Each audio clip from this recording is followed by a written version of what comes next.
after Nimbin, we came back from the Nimbin festival in, must have been all, that was in April 73 or May 73, the Nimbin festival, and we came back. Proud owners of a teepee. Teepees were all the rage. So I moved out of my house, my wife and I, and our young child at that time. She was about 6 months pregnant, my wife was, not the child. And we went to live in the teepee up on the top end of our property. Abandoned the house, abandoned the electricity and the running water, and we didn't have any hot water, but we had running water and electricity. And we abandoned all that, and rooms and chests of drawers and furniture, and went to live in the teepee. Why? Just because that was back to Mother Earth. We'd been at Nimbin. We wanted to go the full hog in the primeval experience of getting back to Mother Earth, I guess. And we were going to build things around us in terms of sort of bush. We wanted to live in the bush and be part of the natural environment we'd moved into. We wanted to go the whole hog. And we'd still been living in the old little farmhouse there, tiny little farmhouse, but as I said, it had electricity in it, and it had running water. That was much too civilized for us. And I'll never forget, we slept on a double mattress with our child next to us on a little single mattress in this teepee, and then one night there was a huge howling gale, and didn't rain, just a howling gale, incredibly strong wind as you get every now and again, and it must have been June or July. It was in the middle of winter. And the teepee blew away in the middle of the night. Finally, after all my frantic efforts to sort of tie it down and nail it to the ground or secure it in one way or another, finally were literally blown away. And we lay there, clutching our blankets around us in this howling gale under a perfectly clear sky. I'll never forget it. It was the most incredible experience. But and I'll never forget that night. We lay there under the stars and the howling gale. Our 4-year-old son, I think, really must have wondered what the hell was going on with his parents and life in general. But like all the kids in those days, they took it all in their stride. Some pretty crazy things happened. And but it did bring about, we did abandon it. We did finally retreat. As I say, my wife was pregnant. She was 6 months pregnant, I think, or 7 months pregnant at that time. The baby was duly born in August, and we did retreat back to our house, where in fact the child was born. I had to deliver the child myself on the front veranda of our house in August, on August the 7th, 1973. There you go. That's when my daughter Aslan was born.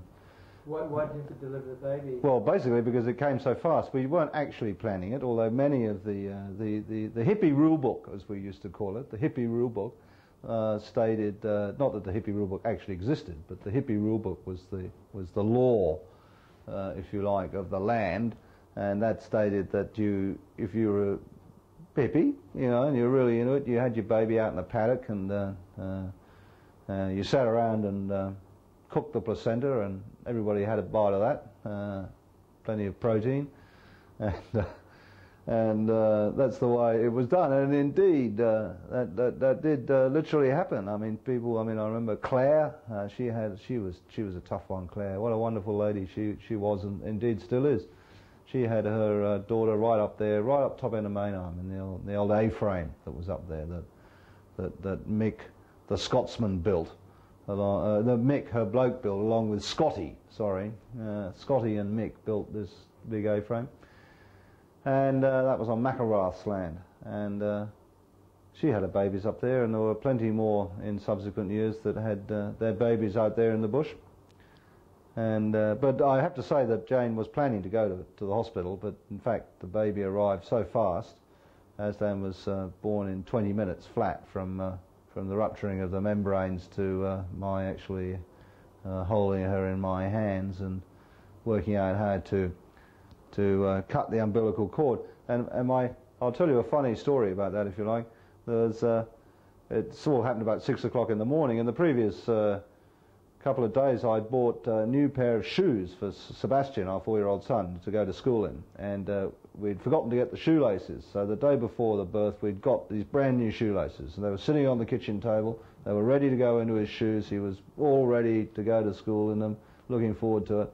And in my frantic sort of haste as I rushed around the house with this baby arriving, at 6 o'clock in the morning I boiled up some water in a saucepan, and thrust the shoelaces, the new shoelaces, being the cleanest looking piece of string I could find around to tie the cord with, thrust them into the saucepan in an attempt to sterilise them. At which point my poor son, Sebastian, aged 4, was beside himself. "What are you doing with my shoelaces? Why are you cooking my shoelaces?